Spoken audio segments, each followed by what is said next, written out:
Namaku Davin Fadilah. Dulu aku adalah anak dari seorang pengusaha sukses bernama Yana Molyono. Ayahku terkenal dermawan dan pekerja keras, sementara aku sebaliknya, suka menghaburkan uang dan menghabiskan uang tanpa berpikir panjang. Hidupku banyak berubah ketika ayahku jatuh sakit. Satu persatu usaha dan rumah kami dijual untuk biaya pengobatan. Aku melihat sendiri bagaimana ayah semakin lemah dari hari ke hari. Suatu malam, ia memanggilku dan berkata dengan suara pelan, "Kemarilah nak, ayah ingin bicara denganmu." "Baik ayah ingin bicara apa?" tanyaku. Ayah melanjutkan ucapannya. "Jadi begini nak, ayah sudah tua, ayah sudah bangkrut, tak ada sisa harta yang bisa ayah berikan kepadamu nak.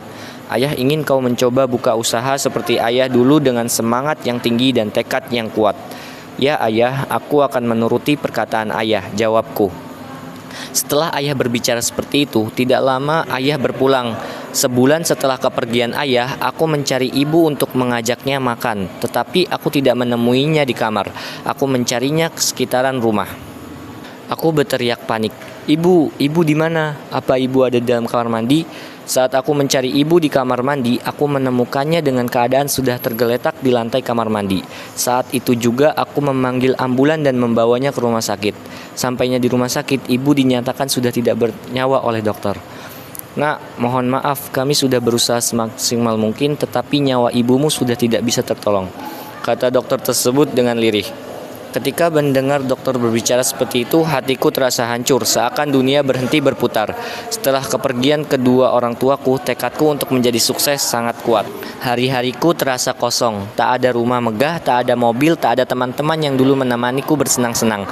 Semua menghilang begitu saja, tapi di tengah kesepian aku teringat pesan ayah. "Semangat yang tinggi dan tidak mudah menyerah," ucap ayah dengan lembut.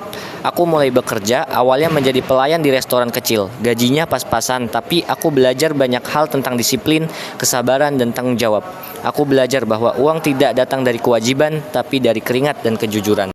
Beberapa bulan berlalu, aku makin bekerja keras dengan terbiasa. Aku menabung sedikit demi sedikit dan tak lagi malu meski pekerjaanku sederhana. Suatu hari datang seorang pelanggan tetap di restoran tempatku bekerja. Namanya Pak Sofyan, seorang pengusaha besar yang terkenal bijak.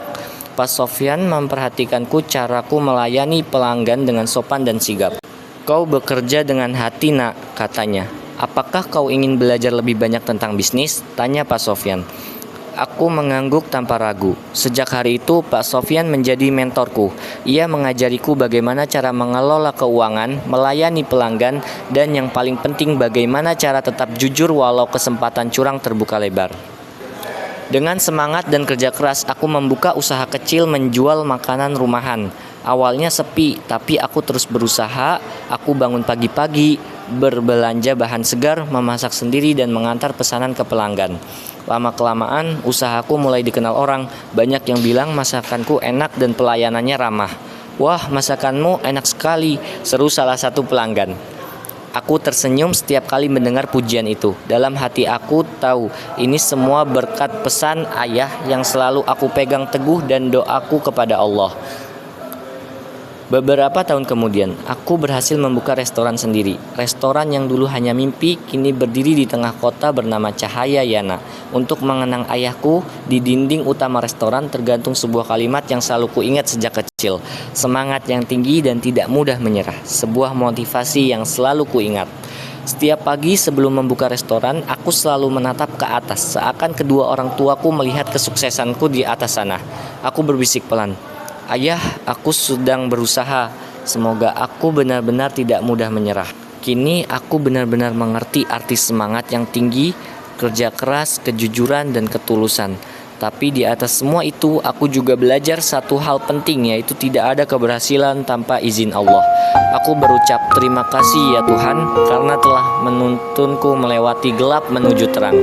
Dengan hati yang penuh syukur, aku melangkah ke depan, siap menghadapi hari baru dengan iman dan kerja keras.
merumuskan agak ribet di beda-bedain tadinya, sulit ubah kata-katanya. Sekian dari saya. Wassalamualaikum warahmatullahi wabarakatuh. Assalamualaikum warahmatullahi wabarakatuh. Saya sebagai ilustrator visual, kalau pesan saya sebagai ilustrator visual capek, pegel, dan juga kena marah Aira mulu ya.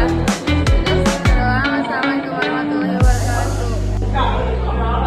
Assalamualaikum warahmatullahi wabarakatuh. Nama saya Kedelia sebagai editor. Pesannya itu capek, tapi seru juga. Bisa nambah pengalaman dan bisa rumahnya Pak. Assalamualaikum warahmatullahi wabarakatuh.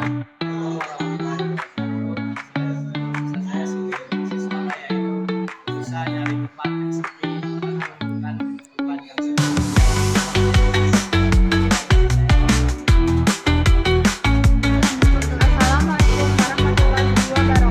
Saya Dewi Salim dari kelompok bahasa Indonesia.